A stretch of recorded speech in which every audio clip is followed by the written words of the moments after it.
Hello, my darlings. It's Friday, and it's the 10th of January. Would you believe? I have to look at my little wall clock just to remember what day it is sometimes. Well, my loves, I have finished what I needed to do today to sort out for Christmas. But as we are in a very dark January evening, and it's still so very cold outside, I thought I'd give you a little chiller to the bone. It's another Ray Bradbury, The Coffin. There was any amount of banging and hammering for a number of days. Deliveries of metal parts and oddments which Mr. Charles Brayling took into his little workshop with a feverish anxiety. He was a dying man. A badly dying man. And he seemed to be in a great hurry, between racking coughs and spittlings, to piece together one last invention. "What are you doing?" inquired his younger brother, Richard Brayling. He had listened with increasing difficulty and much curiosity for a number of days to that banging and rattling about, and now he stuck his head through the workroom door. "Go far away and let me alone," said Charles Brayling, who was 70, trembly and wet-lipped. Most of the time he trembled nails into place and trembled a hammer down with a weak blow upon a large timber, and then struck a small metal ribbon down into an intricate machine, and all in all was having a carnival of labour. Richard looked on bitter-eyed for a long moment. There was a hatred between them. It had gone on for some years, and now was neither any better nor any worse for the fact that Charlie was dying. Richard was delighted to know of the impending death, if he thought of it at all, but all this busy fever of his old brother stimulated him. "Pray tell," he said, not moving from the door. "If you must know," snarled Charles, fitting in an odd thingamabob of a box before him. "I'll be dead in another week, and I'm building my own coffin." "A coffin? My dear Charlie, that doesn't look like a coffin. A coffin isn't that complex. Come on now, what are you up to?" "I tell you, it's a coffin." "An odd coffin, yes, but nevertheless." The old man shivered his fingers around the large box. "Nevertheless, a coffin. But it would be easier to buy one." "Not one like this." Cough, cough, cough. "You couldn't buy one like this any place, ever. Oh, it'll be a real fine coffin, all right." "You're obviously lying." Richard moved forward. "Why, that coffin is a good 12 feet long, 6 feet longer than normal size." "Oh, yes," the old man laughed quietly. "And that transparent top. Whoever heard of a coffin lid you can see through? What good is a transparent lid to a corpse?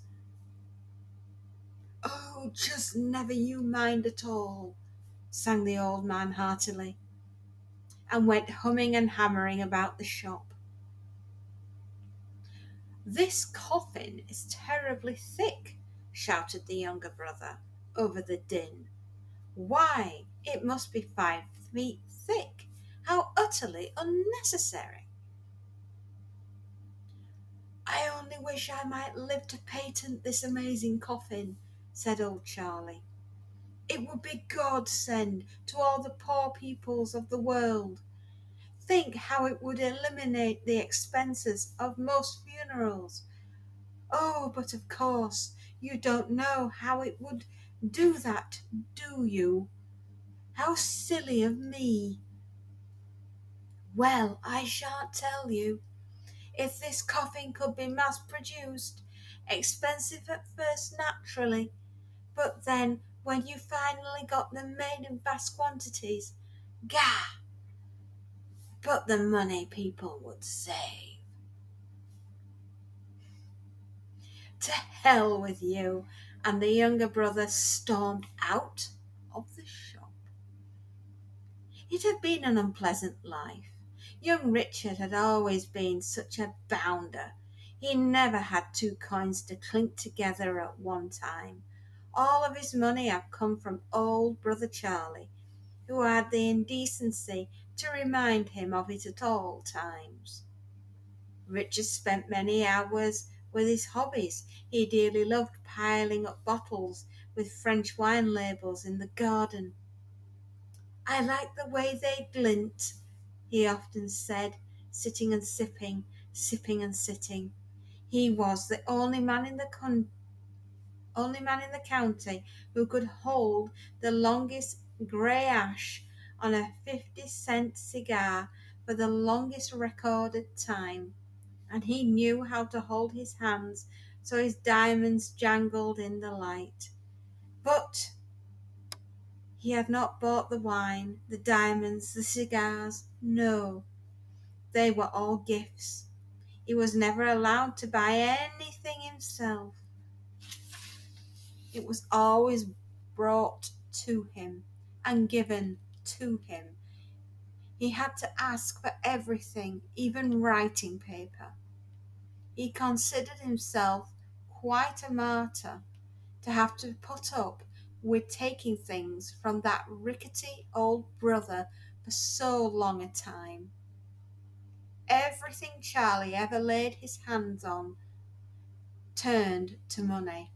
Everything Richard had ever tried in the way of leisurely career had failed. And now here was this old mole of a Charlie whacking out a new invention which would probably bring Charlie additional specie long after his bones were slotted in the earth. Well, 2 weeks passed. One morning the old brother toddled upstairs and stole the insides out of the electric phonographer. Yes, the radio. Another morning he raided the gardener's greenhouse. Still another time he received a delivery from a medical company. It was all young Richard could do to sit and hold his long grey cigar ash steady while these murmuring excursions took place. "I'm finished," cried old Charlie on the 14th morning, and dropped dead. Richard finished out his cigar, and without showing his inner excitement, he laid down his cigar with its fine, long, whitish ash, 2 inches long, a real record, and arose. He walked to the window and watched the sunlight playfully glittering among the fat, beetle-like champagne bottles in the garden. He looked towards the top of the stairs where the old dear brother Charlie lay peacefully sprawled against the banister. Then he walked to the phone and perfunctory dialed a number. "Hello, Green Lawn Mortuary. This is the Brayling residence. Will you send round a wicker, please?" "Yes, for Brother Charlie." "Yes, thank you, thank you." As the mortuary people were taking Brother Charles out in the wicker, they received instructions. "Ordinary casket," said young Richard. "No funeral service. Put him in a pine coffin." He would have preferred it that way. Simple. Goodbye. "Now," said Richard, rubbing his hands together, "we shall see about this coffin built by dear Charlie. I do not suppose he will realize he is not being buried in his special box." Ah. He entered the downstairs shop. The coffin sat before some wide-flung French windows. The lid shut, completely and neat, all put together like the fine innards of a Swiss watch. It was vast, and it rested upon a long table, with rollers beneath for easy manoeuvring. The coffin interior, as it peered through the glass lid, was 6 feet long. There must be a good 3 feet of false body at both head and foot of the coffin, then. 3 feet at each end, which covered by secret panels that he must find some way of opening, might very well reveal exactly what. Money, of course. It would be just like Charlie to suck his riches into his grave with himself, leaving Richard with not a cent to buy a bottle. The old bastard. He raised the glass lid and felt about, but found no hidden buttons. There was a small sign studiously inked on white paper, thumbtacked to the inside of the satin-lined box. It said, "The Brayling Economy Casket, copyright April 1946. Simple to operate, can be used again and again by morticians and families with an eye to the future." Richard snorted thinly. Who did Charlie think he was fooling? There was more writing. Directions. Simply place body in coffin. What a fool thing to say. Put a body in a coffin? Naturally. How else would one go about it? He peered intently and finished out the directions. Simply place body in coffin and music will start. It can't be. Richard gaped at the sign. Don't tell me all this work has been for her. He went to the open door of the shop, walked out upon the tiled terrace, and called to the gardener in his greenhouse. "Rogers!" The gardener stuck his head out. "What time is it?" asked Richard. 12 o'clock, sir," replied Rogers. "Well, at 12:15 you come up here and check to see if everything is all right." "Rogers," said Richard. "Yes, sir," said the gardener. Richard turned and went back into the shop. "We'll find out," he said quietly. There would be no harm in lying in the box, testing it. He noticed small ventilating holes in the sides. Even if the lid were closed down, there'd be air, and Rogers would be up in a moment or two. Simply place body in coffin and music will start. Really, how naive of old Charlie.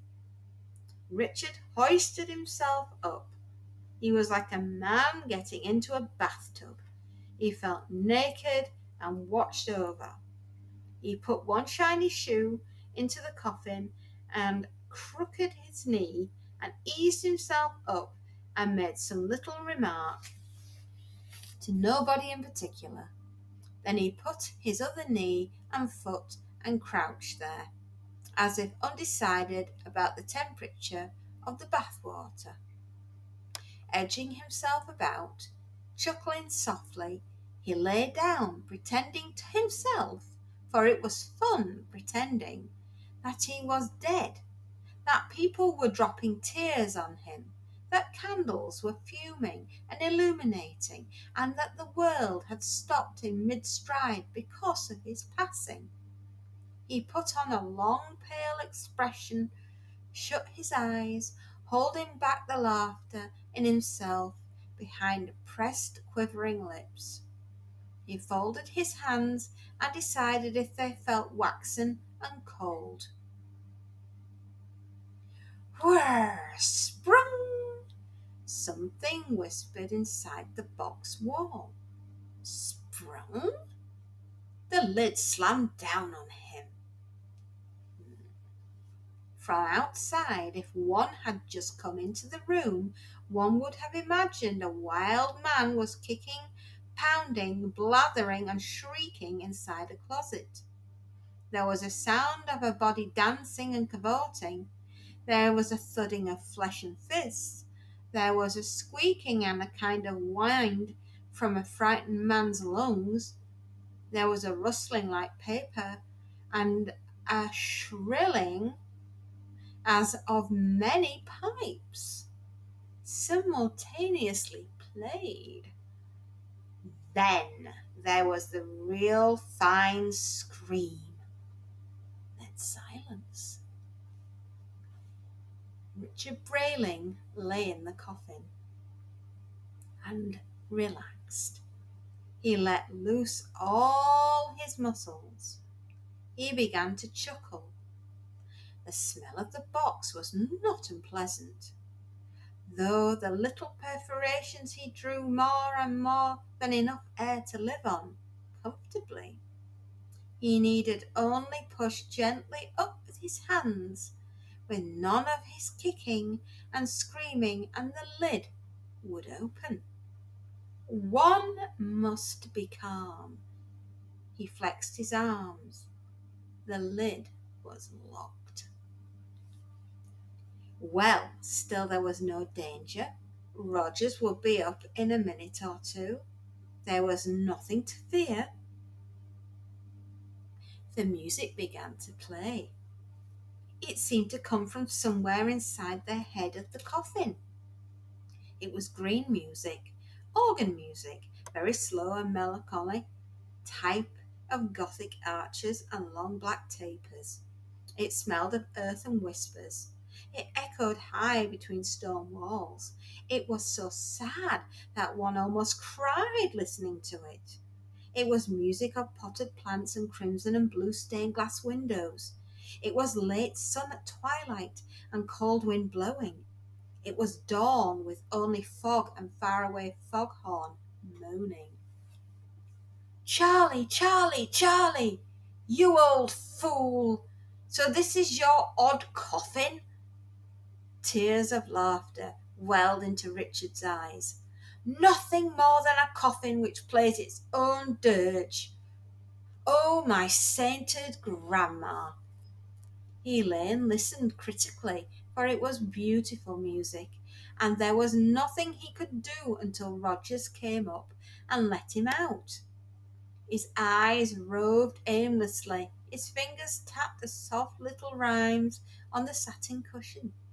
He crossed his legs idly. Through the glass lid he saw sunlight shooting through the French windows, dust particles dancing on it. It was a lovely blue day. The sermon began. The organ music quietened, and a gentle voice said, "We are gathered together, those who love and those who knew and deceased, to give you our homage and our due." "Charlie, bless you, that's your voice." Richard was delighted.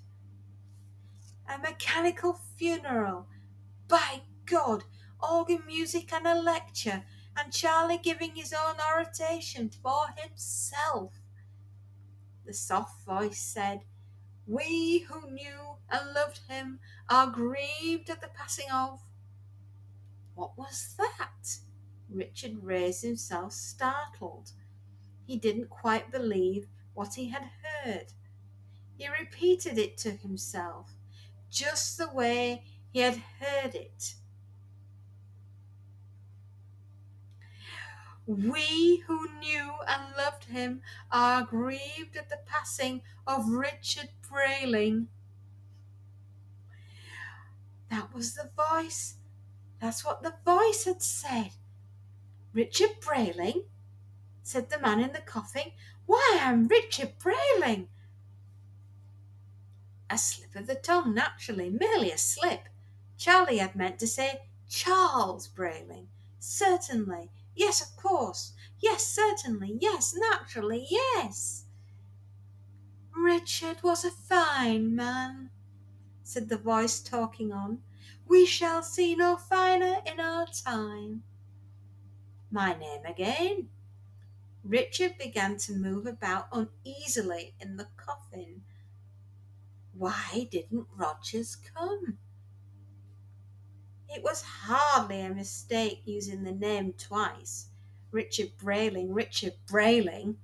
"We gathered here, we shall miss. We are grieved, no finer man, no finer in our time. We are gathered here, the deceased, Richard Brayling, were sprung flowers.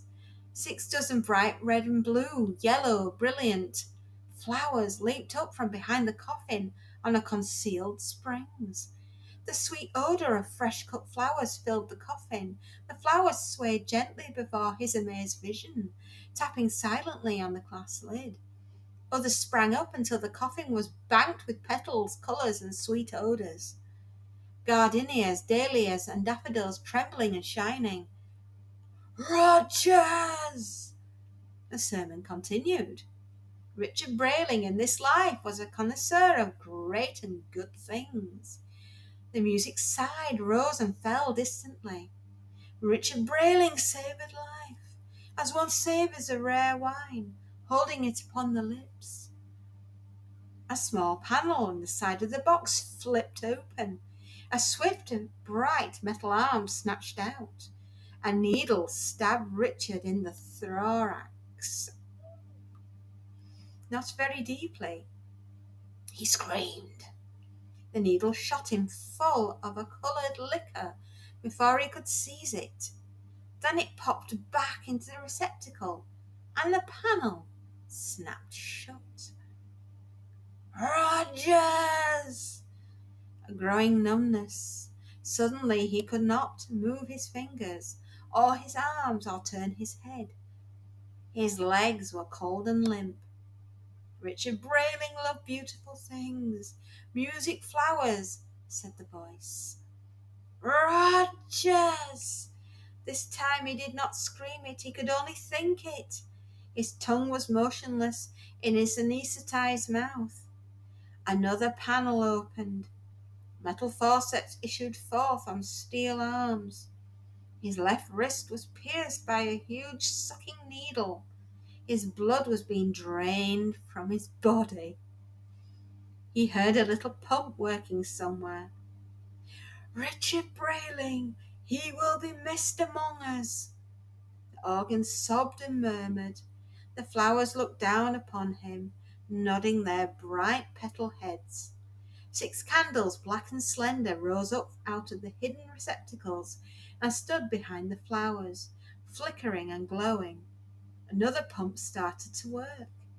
While his blood drained out one side of his body, his right wrist was punctured. Held a needle shoved into him, and the second pump began to force formaldehyde into him. Pump pause, pump pause, pump pause, pump pause. The coffin moved. The small motor propped and chugged. The room drifted by on either side of him. Little wheels revolved. No pallbearers were necessary. The flowers swayed as a casket moved gently out upon the terrace under a blue clear sky. Pump pause, pump pause. Richard Brayling will be missed. Sweet soft music, pump pause. A sweet mystery of life at last, singing, Brayling the gourmet. Ah, at last I had the secret of it all. Staring, staring, his eyes egg blind at the little card out of the corner of his eyes. The Brayling economy casket. Directions. Simply place body in coffin and music will start. A tree swung overhead. The coffin rolled gently through the garden behind some bushes, carrying the voice and the music with it. Now it is the time when we must consign this part of the man to the earth. Little shining spades leapt out at the sides of the casket. They began to dig. He saw spades toss up dirt. The coffin settled, bumped, settled, dug, bumped and settled, dug, bumped and settled again. Pulse pause, pump pause, pulse pump, pause. Ashes to ashes, dust to dust. The flowers shook and jolted. The box was deep. The music played. The last thing Richard Brayling saw was the spreading arms of the Brayling economy casket reaching up and pulling the hole in after it. Richard Brayling, Richard Brayling, Richard Brayling, Richard Brayling, Richard Brayling. The record was stuck. Nobody minded. Nobody was listening. Oh, Richard Brayling. Charlie got the last laugh. Yes, he did indeed. So that's a nice, delicious, dark, humoured, indeed, Ray Bradbury classic. Indeed. There we are. So let's see when the coffin was written.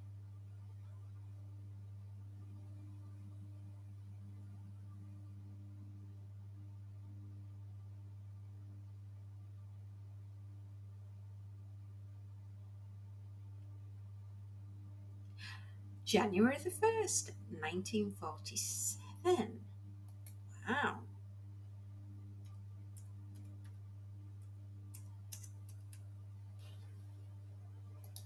78 years ago.